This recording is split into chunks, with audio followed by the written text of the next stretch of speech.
good, gamers? Welcome back to another episode of Fizzy MTG. Guys, today we're going to be taking a look at Pipsneaks. This is the deck that my buddy Brandon played in our MTGG episode 1. And we're going to be going over all the cards and seeing what this deck do. What that deck do, though. You know what I'm saying? Let's see what we got. All right.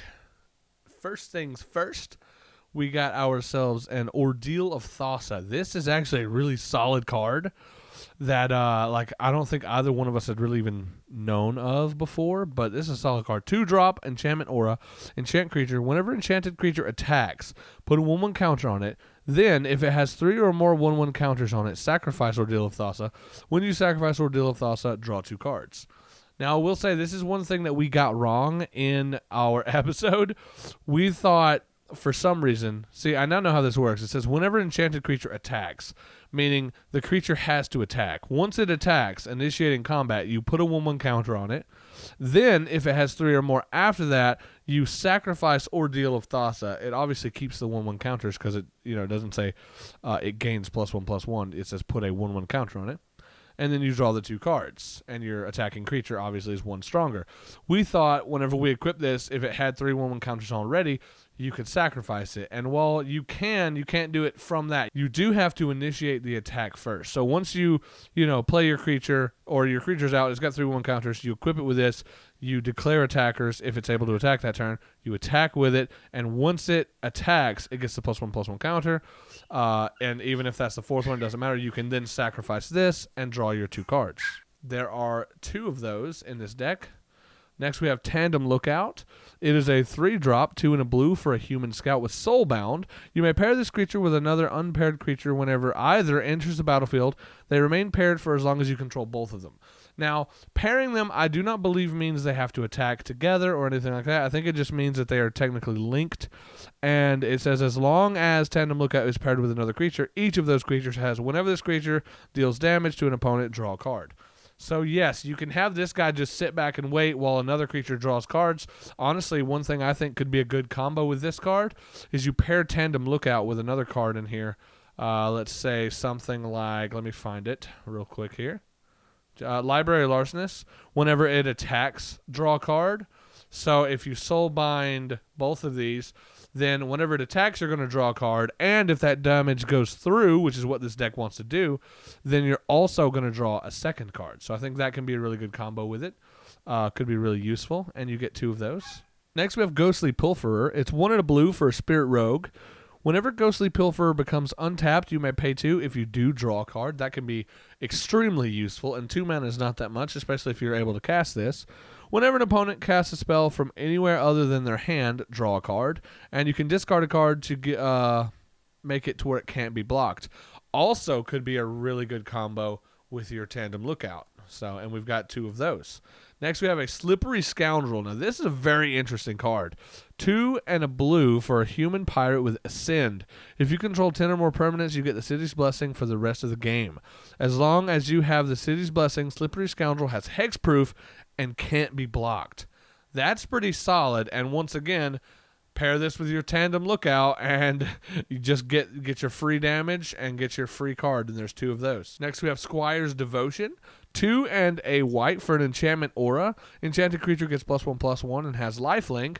Whenever Squire's Devotion enters the battlefield, create a 1/1 white vampire creature token with lifelink.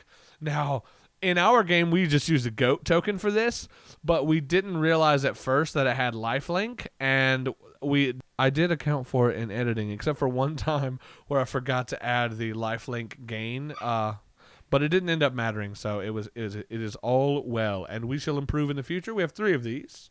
Rousing Reed, 2 and a blue for an enchantment aura. Enchant creature. When Rousing Reed enters the battlefield, draw 2 cards, then discard a card. Enchanted creature gets +1/+1 and has flying. I don't think we saw this card in the game, but it is a solid little card here. 3 of those.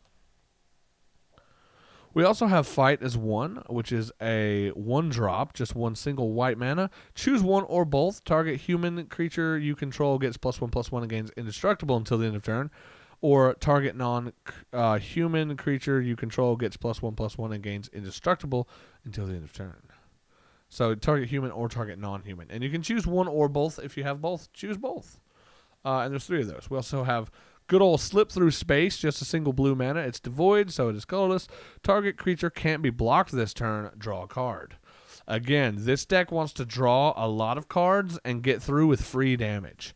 Although I will say in the match we had, with it being matched up against Black Death, which wants to kill everything, if you guys want to see that video, it should be hopefully on the channel. Go check it out. Seeker of the Way, if it's not on the channel, it will be soon.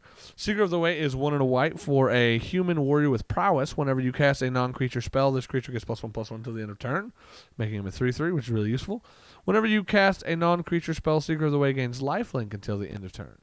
So, it's very interesting. Non-creature spells do good things for this guy. And there's 4 of them. Library Larcenist, just a 3-drop, 2 and a blue Merfolk Rogue that says whenever it attacks, you draw a card. And there are 4 of those. That's such a good card. A beautiful 1-drop that can't be blocked. Just a solid little 1/2 Slither Blade, and there are 4 of those. Next, we have a really interesting card. It's a 1-drop instant called Mizium Skin. And what this does is target creature you control gets +0/+1 and gains hexproof until the end of turn, and you can overload it, which gets rid of target and replaces it with each.